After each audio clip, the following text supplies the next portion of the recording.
Now for the matters you wrote about. It is good for a man not to have sexual relations with a woman. But since sexual immorality is occurring, each man should have sexual relations with his own wife, and each woman with her own husband. The husband should fulfill his marital duty to his wife, and likewise the wife to her husband. The wife does not have authority over her own body, but yields it to her husband. In the same way, the husband does not have authority over his own body, but yields it to his wife. Do not deprive each other except perhaps by mutual consent and for a time, so that you may devote yourselves to prayer. Then come together again so that Satan will not tempt you because of your lack of self-control. I say this as a concession, not as a command. I wish that all of you were as I am. But each of you has your own gift from God. One has this gift, another has that. Now to the unmarried and the widows I say, it is good for them to stay unmarried as I do. But if they cannot control themselves, they should marry. For it is better to marry than to burn with passion. To the married I give this command, not I, but the Lord. A wife must not separate from her husband, but if she does, she must remain unmarried, or else be reconciled to her husband, and a husband must not divorce his wife. To the rest I say this, I, not the Lord. If any brother has a wife who is not a believer, and she is willing to live with him, he must not divorce her. And if a woman has a husband who is not a believer, and he is willing to live with her, she must not divorce him. For the unbelieving husband has been sanctified through his wife, and the unbelieving wife has been sanctified through her believing husband.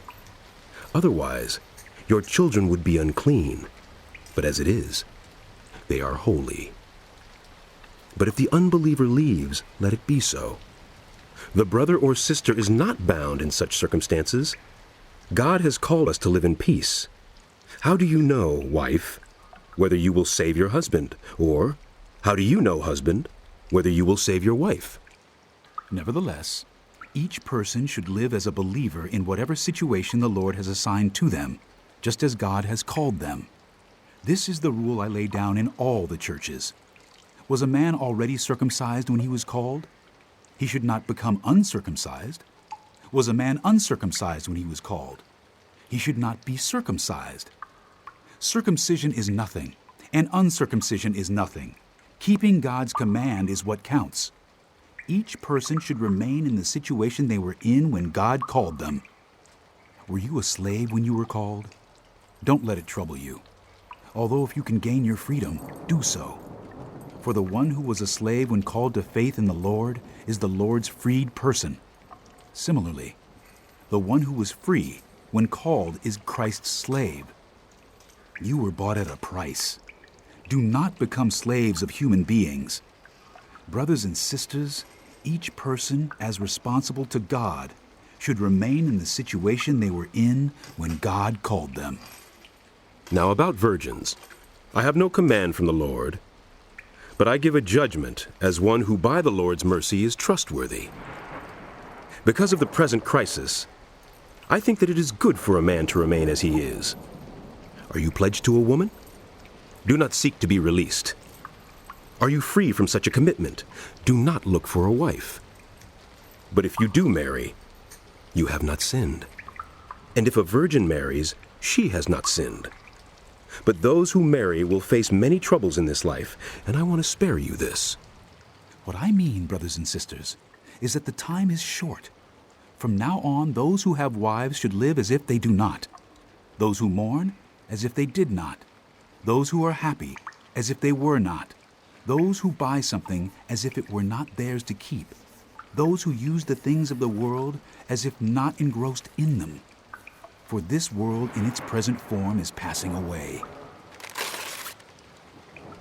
I would like you to be free from concern. An unmarried man is concerned about the Lord's affairs, how he can please the Lord. But a married man is concerned about the affairs of this world, how he can please his wife, and his interests are divided. An unmarried woman or virgin is concerned about the Lord's affairs. Her aim is to be devoted to the Lord in both body and spirit, but a married woman is concerned about the affairs of this world. how she can please her husband. I am saying this for your own good, not to restrict you, but that you may live in a right way in undivided devotion to the Lord. If anyone is worried that he might not be acting honorably toward the virgin he is engaged to, and if his passions are too strong and he feels he ought to marry, he should do as he wants. He is not sinning. They should get married.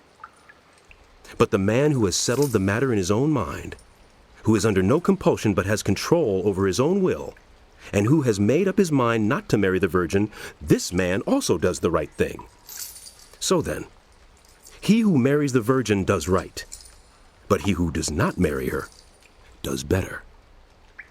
A woman is bound to her husband as long as he lives, but if her husband dies, she is free to marry anyone she wishes, but he must belong to the Lord. In my judgment, she is happier if she stays as she is, and I think that I too have the Spirit of God.